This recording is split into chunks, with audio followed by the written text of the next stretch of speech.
मेरे इसी दुनिया में कोई भी नहीं है। हाँ, एक 8-10 साल की बेटी थी, वो भी 20 साल पहले अस्पताल से कहाँ चली गई, अब तक नहीं आई। सब कुछ मेरे इस दुनिया में कोई भी अपना नहीं है, लेकिन वो डॉक्टर बेटिया वो जिस तरह मेरे को पकड़ते हैं, मेरे आंखों का देखभाल करते हैं, मेरा सेवा करता है, मेरा जत्न लेती है, वो मेरे बेटी जो खोई हुए बेटी को याद दिलाते हैं। मैं अंदर ही अंदर सोचता हूँ, 20 साल पहले जब मैंने रात 10 बजे दारू पी के घर लौटा था, तभी वही मेरी रजनी बेटिया, ये डॉक्टर बेटिया जैसी अपनों की तरह पकड़ती थी, और घर की बाहर जब मैं गिर पड़ा था तब उसने गोद में अपना जैसा पकड़कर घर के अंदर ले जाती थी।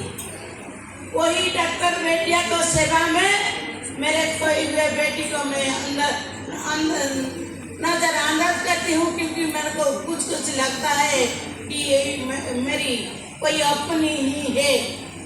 इसीलिए मैंने आंखों की पट्टी खोलने का समय पहले उसको देखना चाहती हूँ, नहीं तो आंखों की पट्टी नहीं। हाँ पिताजी, मैं आपकी रजनी बेटिया हूँ। मैं 20 साल पहले आपकी खोई हुई बेटिया हूँ। याद आ रहे उस दिन की बात पिताजी, मुझे आप अभी रुला दिए। आपको याद है उस दिन बरसात रात में जब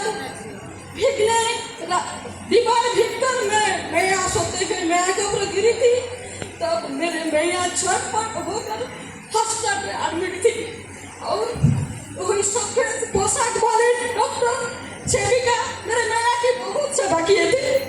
तब मेरे मन में उम्मीद आया था, मैं बड़ी होकर एक सफेद पोशाक वाली डॉक्टर बनूंगी, सेविका बनूंगी, मगर मेरे मैया चली बसी, मैं दुनिया में अकेली हो गई। पिताजी, आप भूल गए क्या उस दिन की बात? मैं अभी भी जाग उठा, मन में कोई दुख की बात। मैं जब घर को आके अकेली हो गई, तब खूब मन लगाकर पढ़ने लगी, मगर पिताजी, आप रोज दारू पीकर आके मुझे खूब पिटाई करते थे और बोलते थे, तू क्या बेटा हो, तू क्या ऑफिसर बनोगे,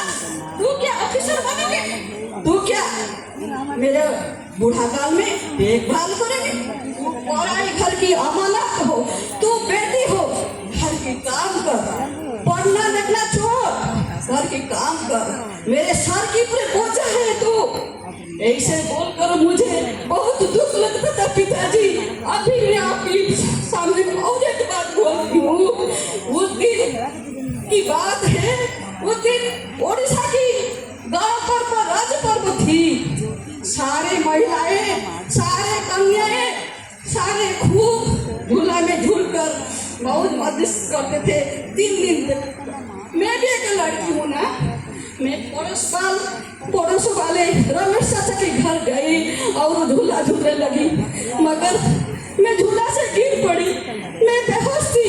उसी समय पिताजी रमेश चाचा मुझे लेकर हॉस्पिटल में एडमिट कर दिए और आपको खबर देने के लिए घर को वापस आए, मगर आप तो नशे में डूबे हुए थे।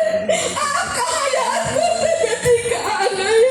3 दिन के बाद जब आपका नशा खुला तो आप हॉस्पिटल में गए थे, मेरे बेटी कहाँ पूछे थे, मगर डॉक्टर साहब बोले ऐसी नाम से कोई बेटी नहीं है, मगर आप नशे में चलते हुए जैसे खुशी हुए ऐसे अच्छा हुआ, मेरे सर से एक बोझा चला गया, एक कांटा चला गया। शादी करने के टाइम मुझे बहुत बोझा वहन करना पड़ता था, बहुत कर्ज करना पड़ता था। अच्छा हुआ बोझा टल गया। ऐसे बोलते हुए टहलते हुए आप नशा में घर को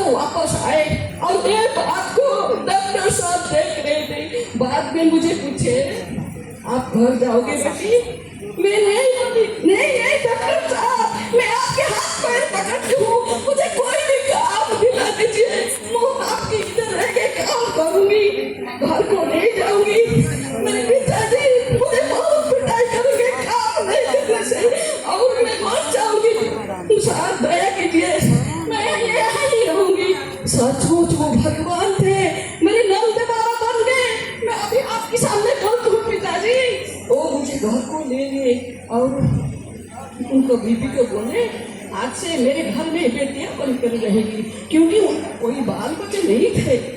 और उस दिन से उनके घर में मैं खूब मन लगाकर पढ़ने करने लगी, और आज सचमुच मैं रजनी बेटिया डॉक्टर बन गई। वही नंद बाबा डॉक्टर बाबा के लिए पिताजी, यही नंद बाबा डॉक्टर बाबा के लिए आपका बेटी अभी रजनी बेटिया डॉक्टर बेटिया है। मैं अफ्रीता बन गई पिताजी।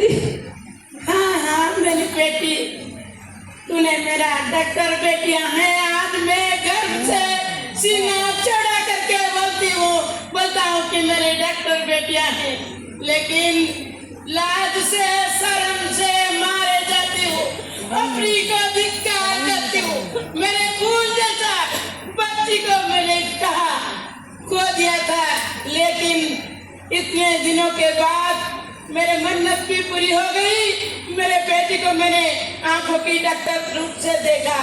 धन्यवाद।